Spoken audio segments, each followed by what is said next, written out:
high on a hill, in an enchanted garden, enclosed by tall walls and protected by strong magic, flowed the fountain of fair fortune. Once a year, hundreds of people travelled from all over the kingdom to wait outside the garden walls. There, at sunrise, a single unfortunate would be given the chance to fight their way to the fountain by sunset, bathe in its waters, and receive good luck and fair fortune forevermore. On the appointed day, 3 witches met on the outskirts of the crowd and told one another their sorrows as they waited for sunrise. The first, by name Asher, was sick of a malady no healer could cure. The second, by name Alpheda, had been robbed of her home, her gold and her wand by an evil sorcerer.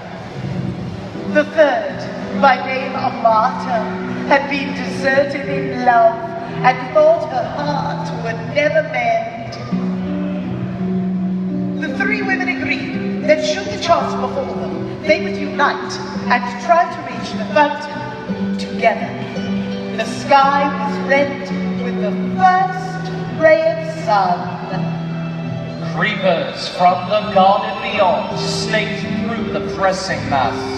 The creepers twisted themselves around the first witch, Asher. She grasped the wrist of the second witch, Alpheda, who seized tight upon the robes of the third witch, Amata. And Amata became caught upon the armor of a dismal-looking knight. The creepers tugged the 3 witches through the wall and the knight after them. Asher and Alpheda were angry with Amata, who had accidentally brought along the knight. Only one can bathe in the fountain. It will be hard enough to decide which of us it will be without adding another. Now, Sir Luckless, as the knight was known, observed that these were witches, and having no magic, nor anything that distinguished the non-magical man, he had no hope of beating the 3 women to the fountain. He therefore declared his intention of withdrawing outside the wall again. Faint heart, draw your sword, knight, and help us reach our goal. And so the 3 witches and the forlorn knight ventured forth into the enchanted garden, where rare herbs, fruit, and flowers grew in abundance. Finally, they reached the foot of the hill on which the fountain stood. There, wrapped around the base of the hill, was a monstrous white worm, bloated and blind.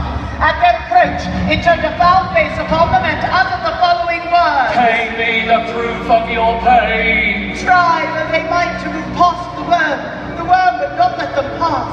And Asher, despairing, began to weep. The great worm placed his face upon hers and drank the tears from her cheeks.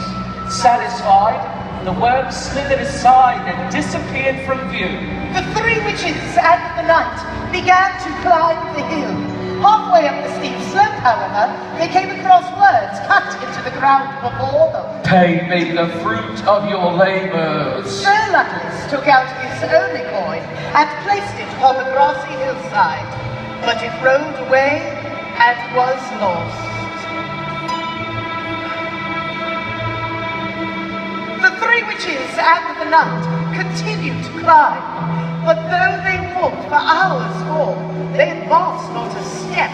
The summit came no nearer, and still the inscription lay in the earth before them.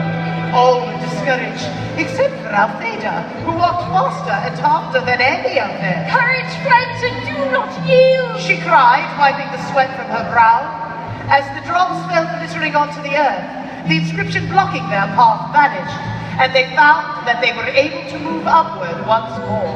With the removal of this second obstacle, they hurried toward the summit as fast as they could, until at last they glimpsed the fountain, glittering like crystal in the bower of flowers and trees.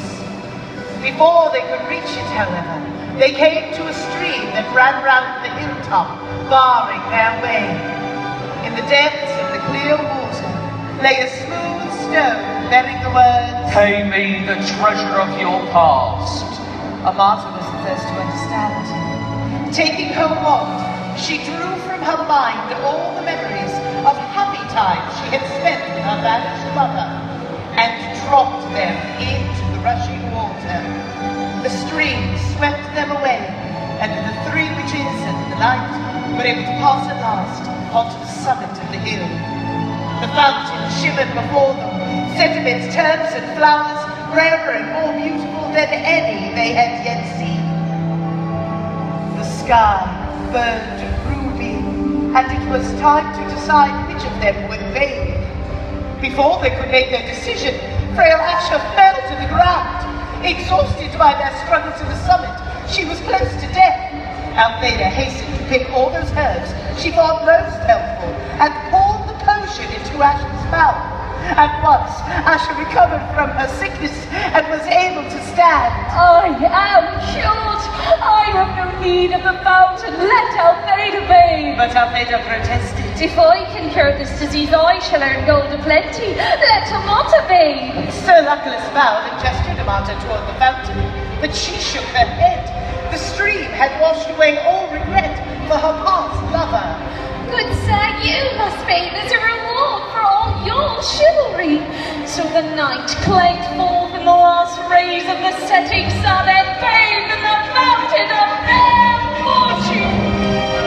Astonished that he had been chosen one of hundreds, and giddy with his incredible luck, as the sun fell below the horizon, Sir Luckless emerged from the waters with the glory of his triumph upon him, and flung himself in his rusted armor at the feet of Amata, who was the kindest and most beautiful woman he had ever beheld.